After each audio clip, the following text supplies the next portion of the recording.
इस निर्लज्ज व्यक्ति ने दिल्ली की जनता का 1% परवाह नहीं किया और किसान आंदोलन में जितने आंदोलनरत किसान जीवित थे उनको कैमरा लगवाया, उनके पानी की व्यवस्था करवाया। और आज पंजाब में जब वही किसान आंदोलन कर रहे हैं तो इनकी सुध नहीं ले रहा है। ये ईडी और सीबीआई रुकने वाली नहीं है केजरीवाल जी।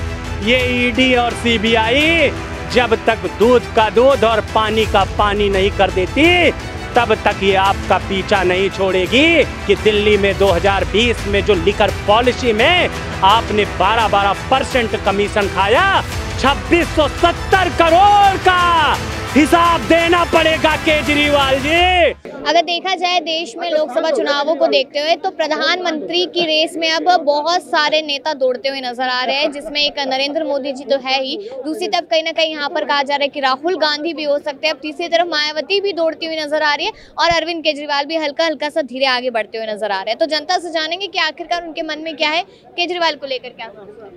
केजरीवाल जो अपने गुरु का नहीं हुआ, जो अपने इनकी मैं कहानी बता रहा हूँ मैडम, ये कहाँ से कहाँ तक चले आए, जो अपने गुरु का नहीं हुआ वो दिल्ली की जनता क्या क्या होगा।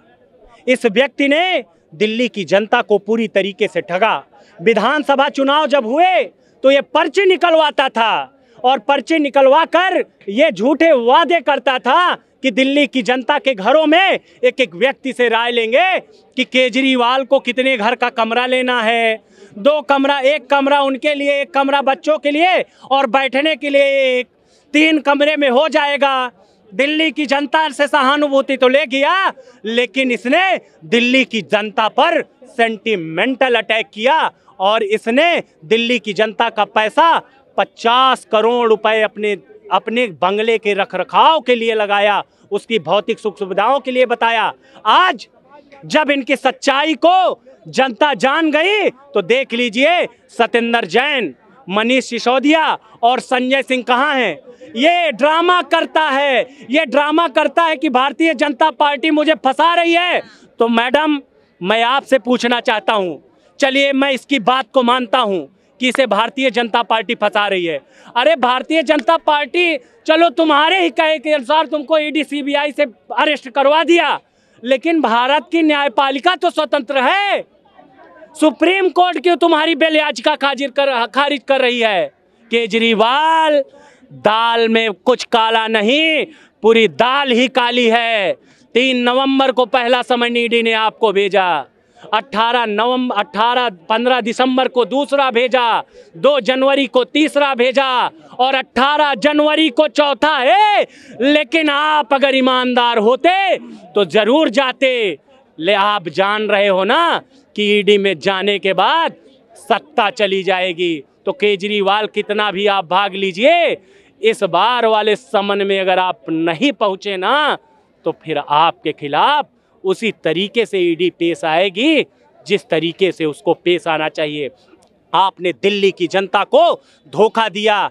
आपने दिल्ली की जनता को पैसे को, जब दिल्ली में किसान आंदोलन हो रहा था तो आपने दिल्ली की जनता को कहा कि हम दिल्ली की एक एक गली में सीसीटीवी कैमरे लगवाएंगे, लेकिन इस निर्लज्ज व्यक्ति ने दिल्ली की जनता का 1% परवाह नहीं किया और किसान आंदोलन में जितने आंदोलनरत किसान जीवित थे उनको कैमरा लगवाया, उनके पानी की व्यवस्था करवाया। और आज पंजाब में जब वही किसान आंदोलन कर रहे हैं तो इनकी सुध नहीं ले रहा है। असली किसान की सुध इसने नहीं लिया और देश को बरगलाने वाले जो किसान थे उनको ये दिल्ली की पैसे का सुख सुविधा दे रहा था। तो मैं केजरीवाल जी आपसे यही कहूँगा कि आदरणीय नरेंद्र मोदी जी ने लाल किले की प्राचीर से आह्वान कर दिया था कि दिल्ली की जनता ने, भारत की जनता ने अगर कमल पर वोट दबाया है, कमल की बटन पर वोट दबाया है तो उसका एक ही एजेंडा है कि आप भ्रष्टाचारियों को खत्म करिए और हम बार बार कमल पर वोट दबाते रहेंगे। उसी को आदरणीय नरेंद्र मोदी जी पूरा कर रहे हैं। ये ईडी और सीबीआई रुकने वाली नहीं है केजरीवाल जी। ये ईडी और सीबीआई जब तक दूध का दूध और पानी का पानी नहीं कर देती तब तक ये आपका पीछा नहीं छोड़ेगी। और मैं डंके की चोट पर कह रहा हूं कि दिल्ली में 2020 में जो लिकर पॉलिसी में आपने 12% कमीशन खाया, 2670 करोड़ का हिसाब देना पड़ेगा केजरीवाल जी। 2670 करोड़ कहां गए, ये ईडी और सीबीआई आपसे निकलवा लेगी। मैडम, 2005 में जब कांग्रेस की सरकार आई, आदरणीय नरेंद्र मोदी जी गुजरात के मुख्यमंत्री थे, ये कांग्रेस उन्हीं मोदी जी को महाराष्ट्र में ईडी और सीबीआई ले जाकर पूछताछ करती थी। लेकिन कोई भी भारतीय जनता पार्टी का कार्यकर्ता कभी ये प्रश्न चिन्ह नहीं किया कि आप मोदी जी को ईडी और सीबीआई क्यों ले जा रहे हो, क्योंकि मोदी जी जानते थे कि मैं ईमानदार हूं, मेरे अंदर ईमानदारी का टपका है, ये ईडी सीबीआई मेरा कुछ नहीं कर पाएगी। लेकिन आज के परिप्रेक्ष्य में ईडी सीबीआई से ये लोग इसलिए डरे हैं क्योंकि ये जान रहे हैं कि एक बार चले गए तो 12 महीने, देख लीजिए सत्येंद्र जैन को 18 महीने हो गया, जमानत नहीं मिल रहा है।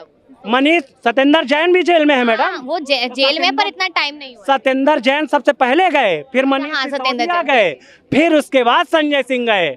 और आदरणीय नरेंद्र मोदी जी का ये कारवां रुकने वाला नहीं है। और ये तो गए, अब जाने वाले कौन है ये भी बता दो। जाने वाले तो पूरे ये जो बैठा हुआ है सब जाएंगे, लेकिन अगला नंबर यही केजरीवाल जी। भाग लो आप।